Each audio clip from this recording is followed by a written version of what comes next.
Hello, everybody. Scott Golden here with Golden Opportunities Coaching. Welcome to those of you who are new. Welcome to those of you who are seasoned veterans of what we do around here. We've got almost 400 subscribers. Let's hit that goal this week, shall we? We discuss psychological, emotional, and coaching related topics. We do that in an audio format. Over 230 audios for you to check out, so something you'll like. But signs of a healthy relationship is today's topic. Please like, subscribe, comment below if there's something that you'd like to hear us discuss that we can help with. Always a good thing there if we can. But we'll go through those now. And so the first one is openness. So being open about who you are as a person, being open about your hopes, your dreams, your desires, your fears, just open in general, right? Like, how can someone love and accept you unconditionally if you don't give them the opportunity? So there's a certain necessity to be willing to be vulnerable in that situation. And the vulnerability is, well, if you don't accept me, we'll figure it out. It's not fear-based. It's hope and faith-based, based on the bond you're building. And I'm sorry, it doesn't matter if you're with somebody for a month, a year, 10 years, or 50 years. You're still building that relationship. And it doesn't have to take work like a lot of people teach, but it does take some level of consistency, commitment there on a consistent basis. So the next is small things of physical contact of a non-sexual nature. Now, sexuality is a part of a healthy relationship. For most people, there are exceptions to every rule, but for most people it does exist. But what I'm talking about is something like a pat on the shoulder, a small hug, holding someone's hand in the middle of a movie, going over to them and just patting them on the shoulder, patting them on the back, especially if they're in a place of emotional upset and you know that it'll be helpful. The more physically connected a couple is, the easier it is for them to get through hard times, because the physical demonstration is a sign of the emotional and mental connection shared, right? We can't see inside someone's head, but we can feel when they make the effort to be physically close to us. Communication, the next one, probably the most important one. Communicate emotions, feelings, hopes, dreams, ideas, concepts, and do so neutrally, meaning don't expect your partner to agree with everything you believe or think. Find ways to, the next thing here is agree to disagree. And realize that you will agree on lots of things, you'll disagree on some. You don't have to agree on everything to be in love. And the things you don't agree on, if you can't compromise on them, literally agree to walk away from them.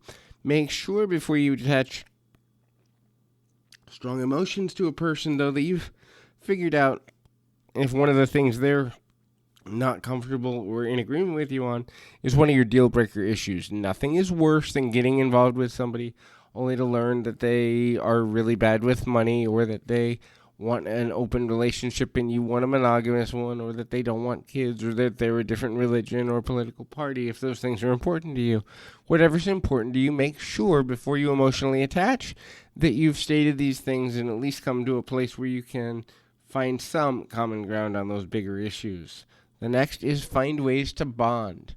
The bond that you develop when things are good will get you through times that are not so good. So if the bond is, entertainment, if the bond is spending time in nature, if the bond is playing video games or creating memories of another sort, it doesn't matter how you bond, it just matters that you bond. And so it's important to realize that bonding is a continual thing, specifically, preferably daily, but people's schedules are busy, so at least a few times a week, at the bare minimum, spend time where you're specifically set out to bond with your partner, doing something either you both like or switching off intermittently. One day a week we do something he likes, one day a week we do something she likes, and one day a week we do something we both like. And the rest of the week is reserved for personal space and individual interest, because that's important too. A healthy relationship encourages both people to maintain their individuality while still carving out time together on purpose.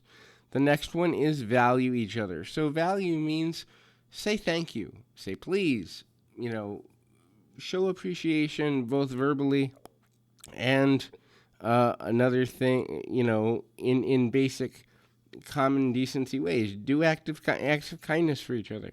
Share the chores. If you know she doesn't like doing the dishes, get up and do them even if you don't like doing them just because. Meanwhile, if you don't like paying the bills, tell her so rather than struggling with it every month and see if she's willing to do it for you. In other words, the idea is taking the tasks the other person doesn't like and balancing them out in your household so things get done. The value of time spent together, as well as the value of making life easier for each other, should be at the center of your relationship. And planning a continuous future with each other. Notice I said not forever. When people plan forever, even though it's romantic and wonderful and it's the ideal, there's pressure there. It encourages people to not admit to each other when they're changing, when their goals are changing, when their ideas are changing, when what they want out of life is changing. And it creates problems for lots of people because when I'm 20 and I say I'll be with you forever, by 40, I'm a completely different person. If I haven't gone, hey, do we agree on this? Hey, do we agree on that? I'm either going to change myself, give up my dreams, or expect you to do same, and then wind up near divorce. So, it is much better to say we're going to commit to planning a future together that we both love and experience and enjoy. And when we commit to the planning process, then we can experience life together long term. That's the key that I found to marriages that last more than 10 years. There's always a check-in multiple times a year on common goals and whether we still want the same things. And when we don't, rather than letting resentment build, it's then you have the conversations about, okay, where do we go from here? How do we make this work? What needs to shift going forward? Anyway, that is today's audio, and we'll be back with more. Keep your feet on the ground, your mind in the moment. Till next time, everybody.